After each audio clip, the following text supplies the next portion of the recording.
से कहा कि परीक्षित, श्री कृष्ण जी का प्रथम विवाह देवी रुक्मिणी जी के साथ में हुआ। परीक्षित जी ने प्रश्न किया कि मैंने सुना है भगवान के 16,108 विवाह हुए, अभी तो आपने एक ही बताया। सुखदेव जी कहते हैं परीक्षित, स्वयं लक्ष्मी स्वरूपा रुक्मिणी के साथ में भगवान का विवाह हुआ, जिससे स्वयं कामदेव रुक्मिणी कृष्ण के प्रथम पुत्र बनकर के आए, जो कौन है? प्रद्युम्न महाराज। प्रद्युम्न जी का जैसे जन्म हुआ, संबारासुर राक्षस आया और प्रद्युम्न जी को चुरा ले गया और समुद्र में फेंक दिया। एक मछली ने प्रद्युम्न जी को निगल लिया, मछुआरे ने मछली को पकड़ा और मछली समेत प्रद्युम्न महाराज संबारासुर के ही पास चले गए। पेट को चीरा गया तो उसमें प्रद्युम्न महाराज निकले। उस बालक का लालन पालन संबारासुर के घर में हुआ। नारद जी रति के पास आए। रति जी कौन है? कामदेव की पत्नी रति। और ये कब हुआ महाराज? ये घटना कैसी हुई आपको याद होगा, गोस्वामी तुलसीदास जी ने लिखा है रामचरितमानस में, जब ये कामदेव आया था, भगवान की समाधि भंग हुई थी। जब इसने काम बार छोड़े, समाधि भंग हुई तो शंकर जी की दृष्टि पड़ती कामदेव जलकर भस्म हो गया था। कामदेव जैसे ही जलकर दग्ध हुआ, रति आकर रोने लगी थी कि मैं अपने पति के बिना कैसे रहूंगी। तब भगवान ने रति को वरदान दिया था कि कामस्तु वासुदेवांशु दग्धा प्राग रुद्रमन न्यूना देहोपपत्तये भूयस्तमेव प्रतिपदत। भगवान श्री रुद्रदेव ने पुत्र होकर भस्म होने का श्राप दिया था कामदेव को, और रति आकर रोई तो भगवान ने कहा था कि यही तुम्हारा पति श्री कृष्ण का पुत्र बनकर के आएगा, तब मिलने लेना जाके। नारद जी आकर रति को सारी घटना बताई कि तुम्हारा पति वहां आ चुका है, जाओ जाकर संभालो। रति आई और नन्हे से प्रद्युम्न महाराज जी का लालन पालन करने लगी। कौन? रति। पर बिना कोई देर के बहुत जल्दी प्रद्युम्न महाराज जी बहुत जल्दी युवा हो गए, जवान हो गए। पर जैसे ही प्रद्युम्न महाराज जो है युवा हुए, तो प्रद्युम्न के युवा होते ही रति इनका लालन पालन तो कर रही थी, पर जैसे जैसे वो बड़े हुए, रति की भावनाएं बदलने लगी। एक दिन प्रद्युम्न आए रति के पास, बोले हे देवी, एक तरफ माँ बनकर हमारा लालन पालन करती हो, पर दूसरी तरफ आपके भीतर मुझे मातृत्व का भाव कहीं नहीं नजर आता, तुम हो कौन? तब वह देवी कहती है कि महाराज मैं आपकी कौन हूँ? मैं आपकी पत्नी हूँ।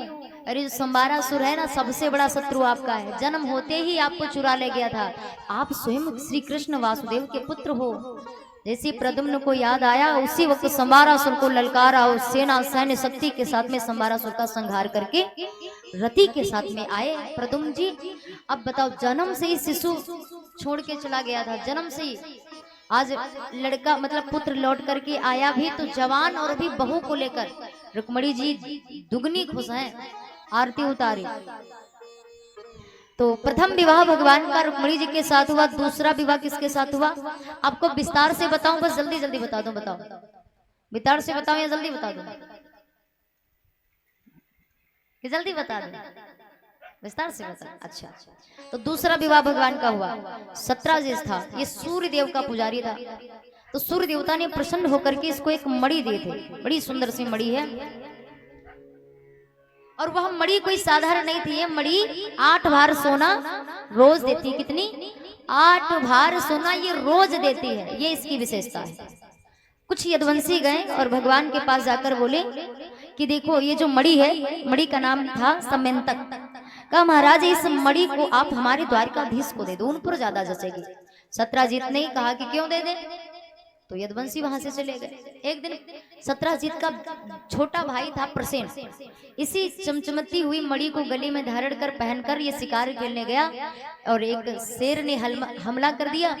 तो उस शेर के संहार से जो है ये मर गए प्रसेन। बहुत दिन हो गए, जब प्रसेन लौट कर नहीं आए तो सत्राजीत को शंका हुई, कहीं श्री कृष्ण ने हमारे भाई को मारकर मणि चुरा तो नहीं ली। ये बात इसने अपनी पत्नी से बताई कि देखो मुझे शंका है, हो सकता है कृष्ण ने मणि को चुरा ली हो मेरे भाई को मार के, पर अभी शंका है, कोई प्रमाण नहीं है। तो ये बात अपने तक रखना, किसी से बताना मत।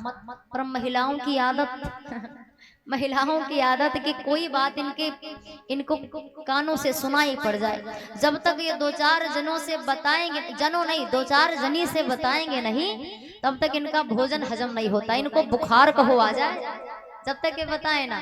सत्राजित की पत्नी ने अपनी पड़ोसन से यही पता है, क्या बताऊं बहन, द्वारिकाधीश कृष्ण ने हमारी मणि चुरा ली और मेरे देवर को मार डाला। उसने अपनी पड़ोसन से, उसने अपनी पड़ोसन, धीरे धीरे पूरी बात फैल गई।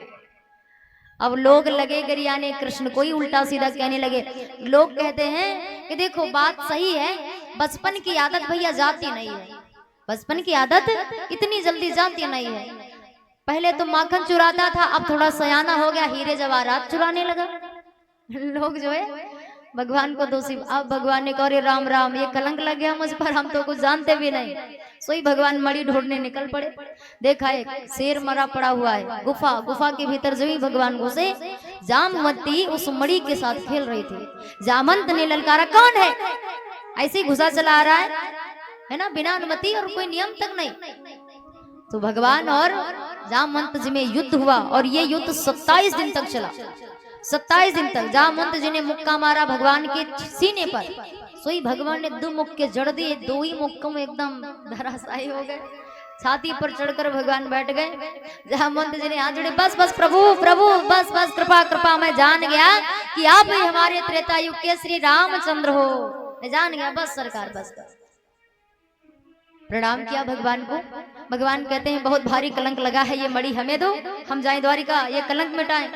जामवंत कहते हैं कि ना प्रभु, दे, मैं चाहता हूँ दे दूं, पर मजबूरी है क्या, इस मणि को मैंने अपनी बिटिया को है सौंप दिया है, मतलब अपनी बेटी को दान कर दिया है। मैंने उस शेर को मार करके उससे मणि ले ली थी, मतलब जिस शेर ने प्रश्न को मारा उसने मणि ले ली। तो जामवंत जी ने शेर का वध करके मणि को अपने पास अपनी बेटी को दान कर दिया था। अब देखो प्रभु, आप तो सर्वस्व जानते हो, है ना, अब आप ही बताओ, बेटी का धन क्या एक पिता को रखना चाहिए? अब आप ही बताओ, अब बेटी को मैंने दे दिया है, अब हम इससे कैसे मांगे, अब इसको दान कर दी। और एक बात है, बेटी का धन कभी भी पिता को नहीं लेना चाहिए।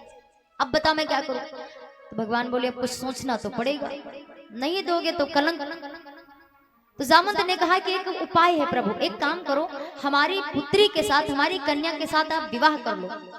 जब विवाह कर लोगे तो मैंने अपनी बेटी को दान कर ही दी है, बेटी भी हमारी और मणि भी आपकी। भगवान कहते हैं जो आपकी मर्जी सो, जंगल में मंगल होने लगे।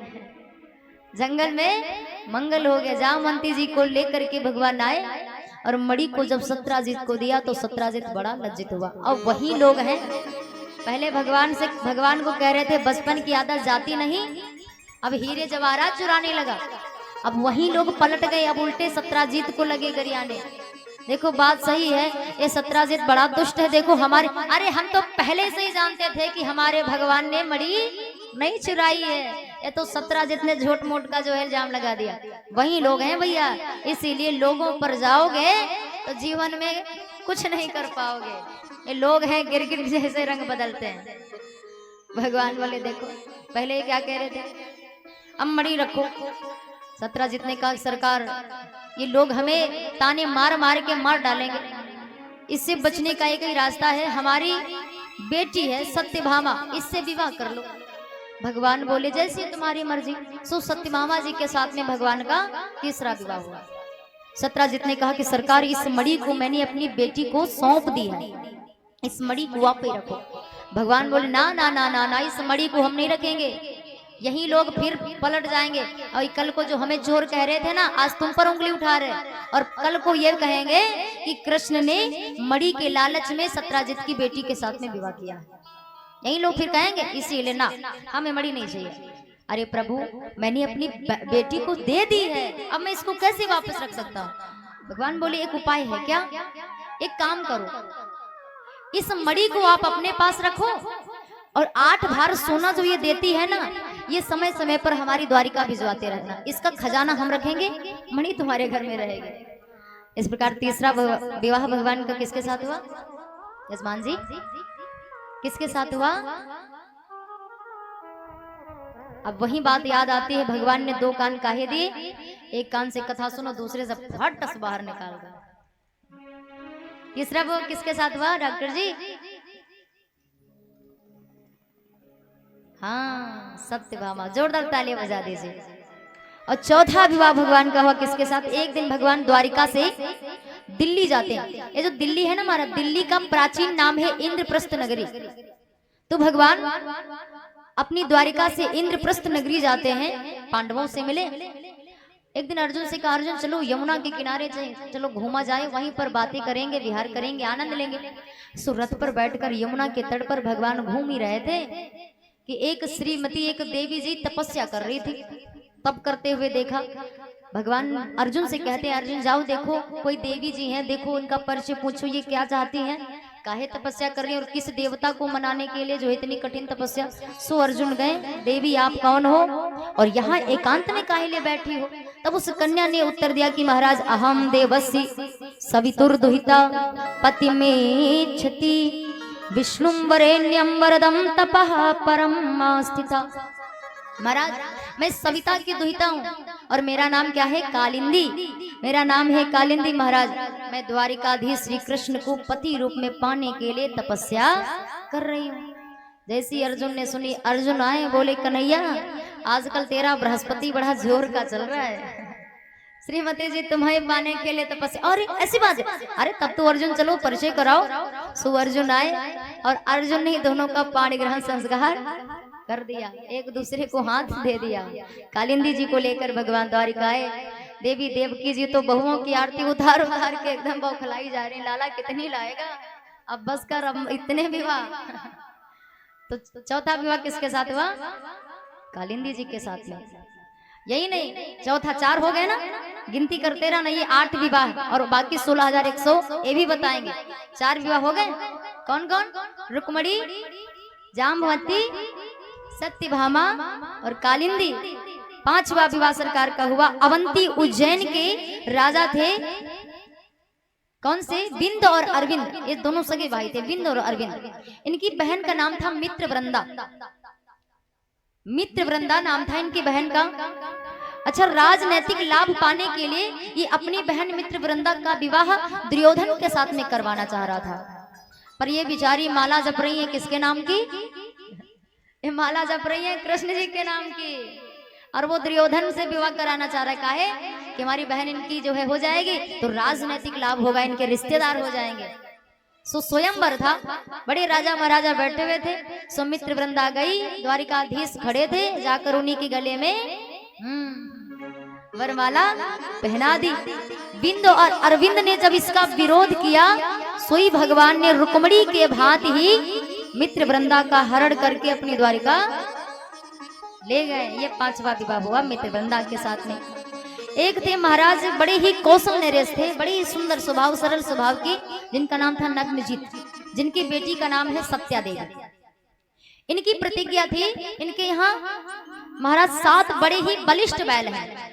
इनकी प्रतिज्ञा थी कि कोई भी बलवान और कोई भी वीर पुरुष आकर के एक ही रस्सी से इन 7 बैलों को नाथ लेगा, उससे मैं अपनी बेटी का विवाह कर दूंगा। बड़े से बड़े योद्धा आए पर किसी से ना हुआ। कृष्ण भगवान आए, 7 बैल थे, 7 रूप बनाए और एक ही साथ एक ही रस्सी में 7 बैलों को नाथ लिया। उसी वक्त महारानी आई सत्या देवी और फूलों की हार जयमाला सरकार के गले में डाल दी। अब सत्या देवी को लेकर द्वारिका पहुंचे और विवाह हुआ महाराज का। वसुदेव जी की एक बहन थी, छोटी बहन, बड़ी बहन है देवी कुंती, छोटी बहन है जिनका नाम था महाराज, क्या नाम था? श्रुतकीर्ति। श्रुतकीर्ति जी थी, पर ये कृष्ण जी को बहुत मानती, बहुत ज्यादा मानती है। अपने स्नेह को प्रगाढ़ करने के लिए, अपने संबंध को प्रगाढ़ यानी प्रगाढ़ संबंध बनाने के लिए इन्होंने अपनी बेटी का विवाह कृष्ण जी से करवा दिया और बेटी का नाम था भद्रा। यानी कृष्ण जी की बुआ जी की लड़की के साथ में भगवान का विवाह हुआ। अब कई लोग यहाँ पर जो है प्रश्न करते हैं कि कृष्ण ने अपनी बुआ की लड़की से विवाह कर लिया। अब बताओ, भगवान कोई साधारण मनुष्य है क्या? नहीं ना, कोई साधारण नहीं है, तो फिर भगवान के लिए सब संभव है। अच्छा, कौन नहीं चाहेगा कि अपनी बिटिया का विवाह भगवान के साथ हो जाए? सब माता पिता चाहेंगे। तो अच्छा, ये एक बात, भगवान की बुआ जी हैं कुंती जी। जब कुंती जी के बेटे अर्जुन का विवाह भगवान अपनी बहन अपनी बहन जो है सुभद्रा देवी से करवा सकते हैं तो क्या स्वयं विवाह नहीं कर सकते? तो भगवान जो है भद्रा के साथ में विवाह करते हैं और इनका 8वां विवाह हुआ लक्ष्मणा नाम की कन्या से। लक्ष्मणा नाम की, एक बार भगवान ने ऊपर चक्र में एक मछली बंधी हुई थी, नीचे प्रतिबिंब है मछली का दिख रहा है, नीचे प्रतिबिंब में देख रहे हैं और उस मछली का महाराज क्या करते हैं, भगवान सरकार उस मछली का लक्ष्य भेदन कर देते हैं। उस मछली का लक्ष्य भेदन जब कर दिया तो मद्र देश की राजा की कन्या जो लक्ष्मणा थी, लक्ष्मणा का पाणी ग्रहण संस्कार कर लिया भगवान ने। तो ये 8 विवाह हो गए और ये 8 पटरानियां हैं भगवान की। ठीक है, अब बात आ गई 16,100 कहां से प्रकट भई? 16,100 एक महाराज प्राज्ञ ज्योतिषपुर का रहने वाला भौमासुर नामक दानव था और इस भौमासुर का एक नाम और भी है, क्या नाम है? नरकासुर। और भौमासुर नाम इसलिए पड़ा क्योंकि ये जो है भूमि पुत्र होने के नाते इसका नाम भौमासुर पड़ा। इसकी प्रतिज्ञा थी 20,000 कन्याओं के साथ विवाह करने की। तो ये जाता है राजाओं के राज साम्राज्य में धावा बोलता, उन्हीं के घर की राजकुमारियों का हरण करके बंदी गृह में बंद कर देता है। धीरे धीरे कन्या इकट्ठी कितनी हो गई, राजकुमारियों की संख्या इकट्ठी हो गई कितनी? 16,100। और प्रतिज्ञा 20,000 की थी और 20,000 पूरी ना हुई, 16,100 पूरी हो गई। सोई भगवान को पता चला, सो सत्यभामा को रथ पर बिठाकर भगवान रथ पर बैठते हैं, गरुड़ पर आरूढ़ हुए सरकार। और गरुड़ पर बैठ करके जैसे ही नगर में आए, जो ही नगर में प्रवेश किया तो भौमासुर के नगरी की रक्षा करता था कौन? मुर नाम का दानव। मुर नामक दैत्य जिसके 5 सिर थे, भगवान ने मुर नामक दैत्य के 5 सिरों को काट लिया और इसका वध कर दिया। मुर नामक दैत्य का भगवान ने उद्धार किया, तभी से भगवान का एक नाम पड़ गया, क्या? मुरारी। क्या नाम पड़ा? मुरारी। सभी को बंधन मुक्त किया, सबरी के सबरी हाथ जोड़ी की सरकार अब तो हम ना इधर की है ना उधर की है, अपने घर लौट कर जा नहीं सकते क्योंकि ये समाज स्वीकारेगा नहीं, कोई राजकुमार हमसे विवाह नहीं, हमें ब्याहेगा नहीं, ऐसे में हम क्या करें? सो भगवान कहते रो काहे रही हो, हम है ना। भगवान ने सबरी के सबरी से गले में हार डलवा ली, जयमाला पहनवा ली और सभी को अपना लिया। कई लोग प्रश्न करते हैं कि बात ऐसी थी क्योंकि अब न जाने कितने वर्षों से बंदी गृह में रही हैं, है ना, तो कौन राजकुमार इनके साथ विवाह करेगा? कितने समय से दानों के बंदी गृह में रहकर आई है, मैं कैसे मान लूं कि तुम एकदम निष्कलंक हो, है ना। तो इस प्रकार से भगवान ने सभी को अपना लिया। कई लोग कहते हैं महाराज की भगवान बहन भी बना सकते थे, विवाह करने की क्या आवश्यकता थी? एक बात बताओ, भगवान बहन बना लेते, क्या तुम्हारा दृष्टिकोण बदल जाता? तुम यही कहते बहन बनाए तो सच की तो बहन थी नहीं, है ना। जो समाज अभी कह रहा था ना कि हीरे जवाहरात चुराते हैं, है ना, माखन चुराते हैं, ऐसा देखो भगवान को भी समाज ने जीने नहीं दिया। बताओ, यही समाज कल को कहता कि बहन का तो एक नाटक है, सबरी के सबरी को घर में रख रहा है। बताओ, तो बहन के रिश्ते, क्योंकि खून का तो संबंध था नहीं, तो समाज उंगलियां उठाता। तभी भगवान ने उन सबको उच्च सम्मान देने के लिए सभी से विवाह किया। अब भगवान की कितनी रानियां हो गई? 16,108। और सभी से महाराज एक एक कन्या और सभी रानियों से 10-10 बेटे हो गए। कितने? इतना लंबा चौड़ा परिवार भगवान का, सभी से 10-10 बेटे और एक एक कन्या। बोले राधा रमन सरकार की, बोले गोविंद लाल।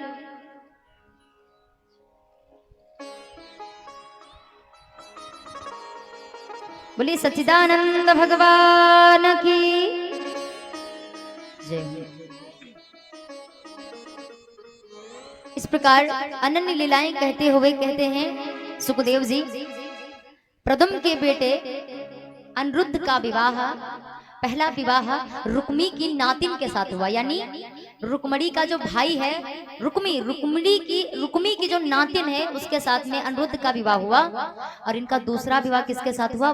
बाणासुर की बेटी उषा के साथ में। इसमें भी बड़ा विकराल युद्ध हुआ और भगवान ने बाणासुर के अभिमान को चूर किया। और इसी ही लीलाएं, बहुत सारी लीलाएं करती, कुछ महाभारत का भी इसमें वर्णन किया। और उसके बाद में परीक्षित जी सुखदेव जी से कहते हैं कि हे सुखदेव, उसके बाद अब कलयुग आने वाला है ना महाराज, इस कलयुग में भगवान का अवतार होगा। 24 अवतारों में एक भगवान का एक ही अवतार है। भगवान आएंगे कहाँ? अरे हम कितने सौभाग्य, कितना भाग्य जोड़ता है कि जहां भगवान का अवतार होगा उसी उत्तर प्रदेश में हम सभी लोग आए हुए हैं। तो बड़ा सौभाग्य हमारा सबका है भाई।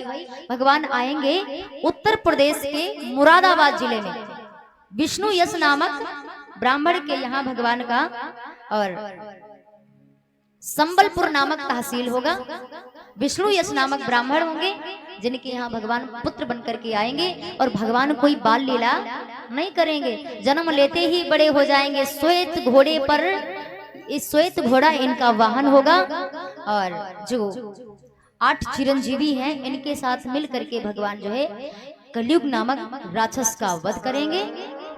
नाम होगा भगवान का क्या? कल्कि अवतार। कल्कि अवतार क्यों? क्योंकि कलंकित अवतार होगा, मतलब माता किसी अन्य जात की, बाप किसी अन्य जात का, जिससे कलंकित, इसीलिए कल्कि नाम होगा। बोले कल्कि भगवान की। जब महाराज सृष्टि का अंत आएगा ना, सृष्टि का अंत, सगा बेटा अपने बाप के मांस को पका कर खाएगा। इतना विचित्र होगा, विकराल पाप होगा महाराज। आप उंगलियों से गिनती कर लोगे कि भक्त कितने हैं। उंगलियों से, जैसे अभी गिनते हो ना, उंगलियों से काउंट कर लोगे कि भक्त कितने हैं, फला जगह पर, फला देश में और फला स्थान पर वो भक्त हैं, वो रसिक हैं। बताओ, भक्तों की गिनती कर लोगे आप।